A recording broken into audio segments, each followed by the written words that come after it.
When he finally jumps on the fire truck, what you hear is this like super low rumbling bass.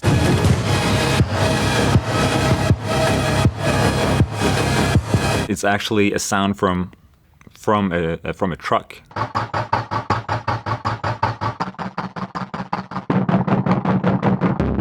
I recorded that, put it in the computer, just pitched it down and put a note to it and put it on the bass track and like sidechain it.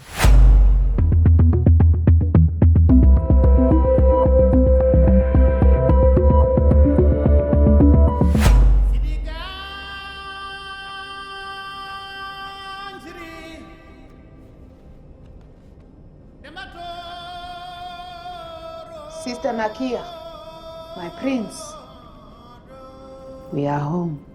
Ryan sent me the script very early in the process. Immediately after I read it, I told him like the only way for me to make any of this justice would be to go to Africa and can learn about the culture and work with African musicians and griots. We had a Swedish friend actually that produced a record for Baaba Maal.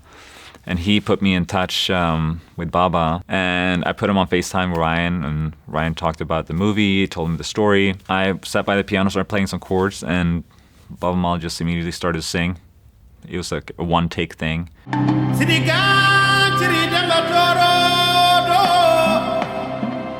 So he's told me that I'm singing about the elephant that had just died, and it's time for someone new to take over, but you shouldn't be too fast. And elephant is a synonym for a king. And it was perfect.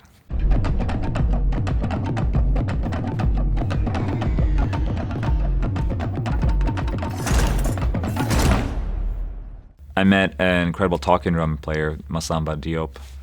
And he comes from a line of musicians called griots.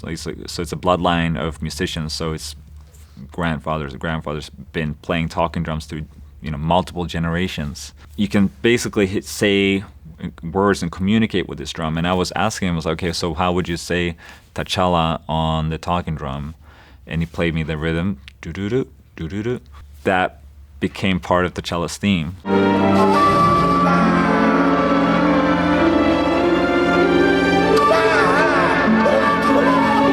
Baaba Maal's assistant, Mayoro, picked us up one day. I asked him, do you know any flute players? And he was like, yep, we're going to go pick up Amadou. We're going to bring him to the studio, and we'll record a little bit with him today. First, he just started playing, and he had such a beautiful sound to his flute.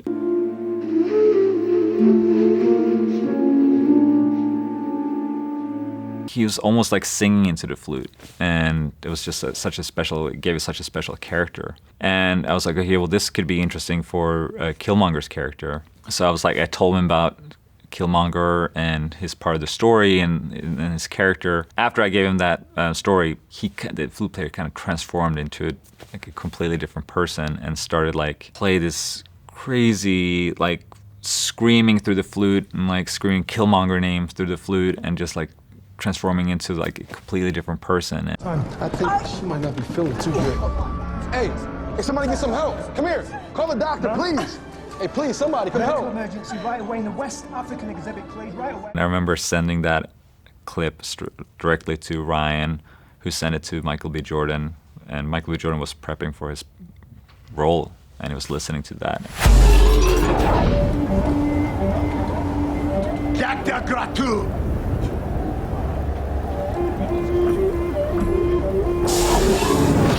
My first experience of Star Wars was actually the music. It was the Imperial March.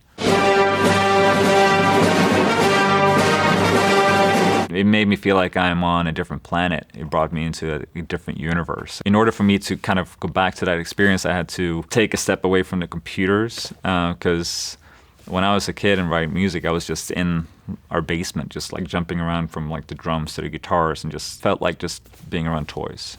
And I wanted to recreate that feeling.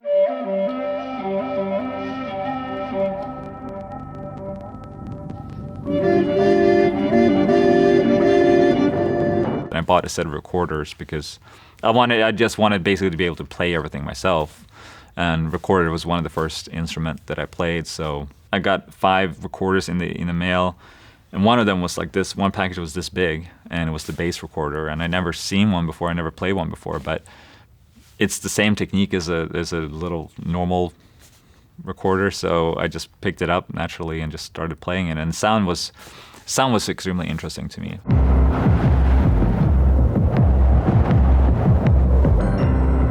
What I started out was just like one interval, like a fourth and a fifth, but it was like a decent rhythmical idea. And then I put like a little delay on it, like a little effect on it to make it sound a little bit more like space and to make it sound more like something you haven't really heard before. So I kind of put that on the side, and I went over to the piano, and I just started playing like 2 notes.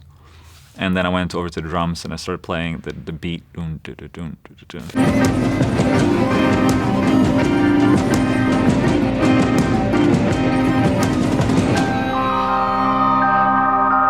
All these instruments led me to it was like solving a puzzle. I listened to the song and I was like, okay, this is okay, this is pretty good. But what about that flute idea now? What if I just put that on as an intro to this composition? And it all worked.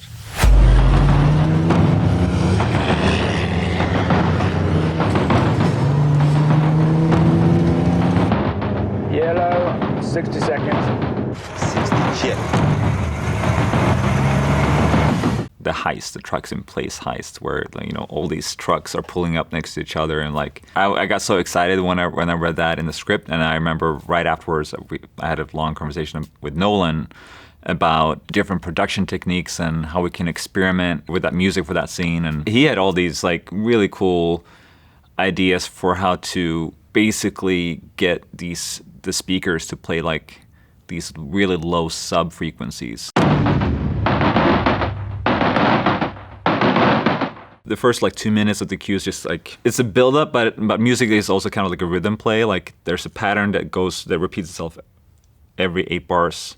It's like an 8-bar loop, but the downbeat comes every 9 beats. So it just like automatically just like unsettles you a little bit, and you're like, it makes you feel like, okay, I'm not, something's about to happen.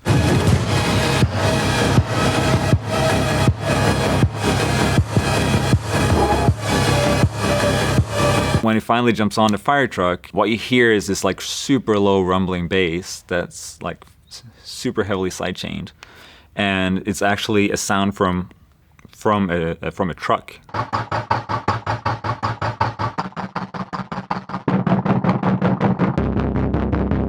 So I recorded that, put it in the computer, just pitched it down, and put a note to it, and put it on the bass track and like sidechained it.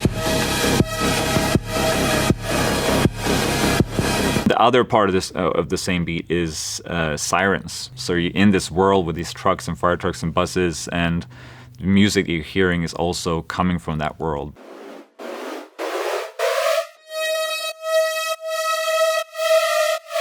It's not too on the nose. You can't really tell if it's a siren or if it's an alarm or anything, but it's manipulated sounds from the world you're actually in.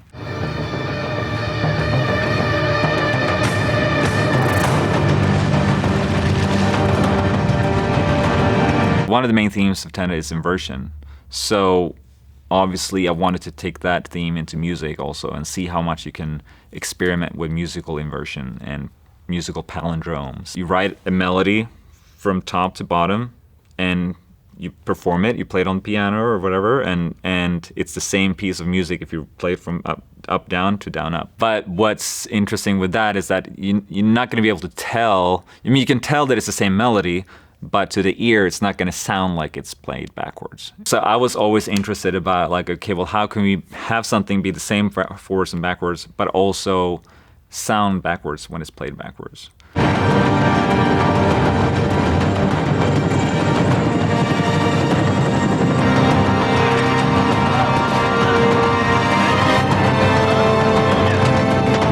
For this scene in particular, for the cue, the algorithm, he goes out and he looks down the boat and sees the waves like hitting the boat like backwards. That's how I wanted the music to sound like. The orchestra is playing his theme, but I wanted to make it sound like the orchestra is playing his theme backwards.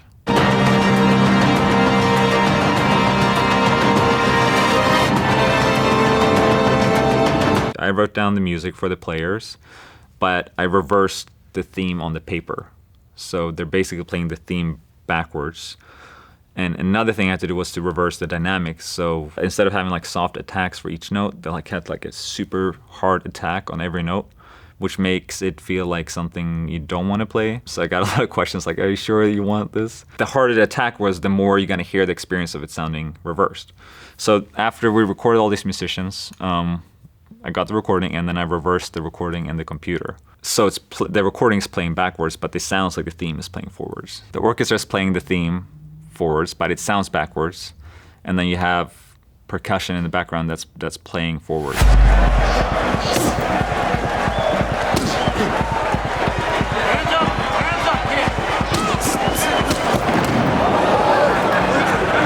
I wanted to experiment with sound, and I had an idea of meeting up with the boxer, be with him at a one-day, full-day workout at a gym, recording everything that I could. So I had like a little sound team with me, and we went up to the Bay, and we spent a day in the gym and recording a boxer while he was doing his workout. We got everything.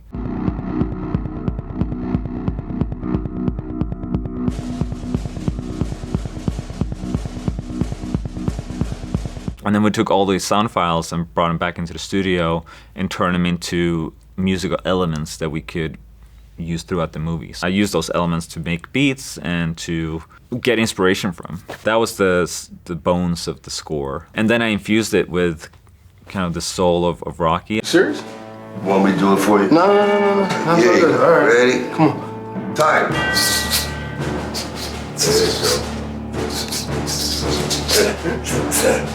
One of the tricks from the Rocky films is that they're always using a bell. Like they're in the original score, there's this bell sound, and which is obviously taken from boxing. You know, you always have a bell between the rounds.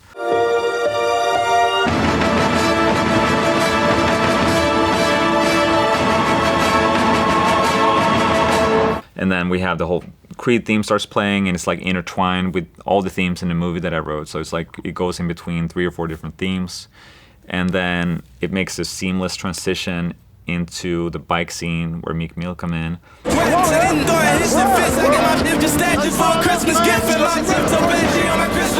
That was always like our first idea, because you know he's running through the streets of Philly, and you see the bikes, and you know just having that voice of Meek Mill in there, it was just bringing that energy, just kind of made it magical.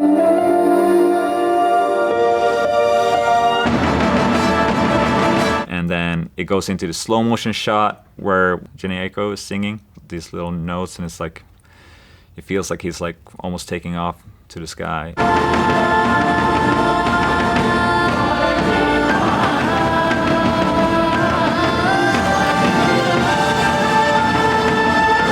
In the last section is we have a 40-piece choir coming in singing his theme, and it was a pretty magical moment, I think. Oh, please, baby, get back on the train right now. Get back on the train. Meet me in Hayward.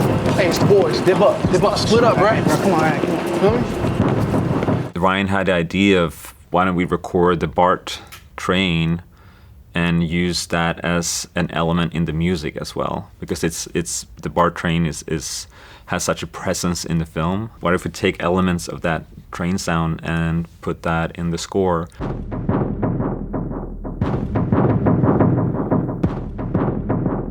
I manipulated them and like brought them down like an octave and just turned screwed those sound around and made them into small little like beats that I could like play with, that matched the tempo of the anxiety of the character, or matched the tempo of the action.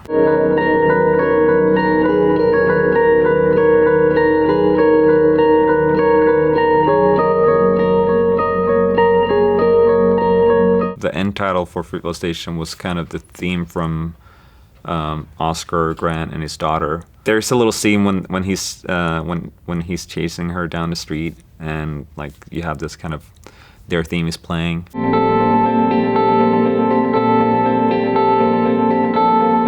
It's like very innocent and childlike, but play on the guitar. To me, the music that the end titles isn't playing a sadness, or is just is playing something beautiful. The movie was so powerful, so you didn't need like a traditional score. You didn't need like melodies to tell the audience what he's going through, what he's feeling. It's just, everything's just glued on the screen. So you just wanted the music to kind of highlight and heighten the tension and the uncomfortableness that you're watching on screen. And it's almost like it's eating you from the inside.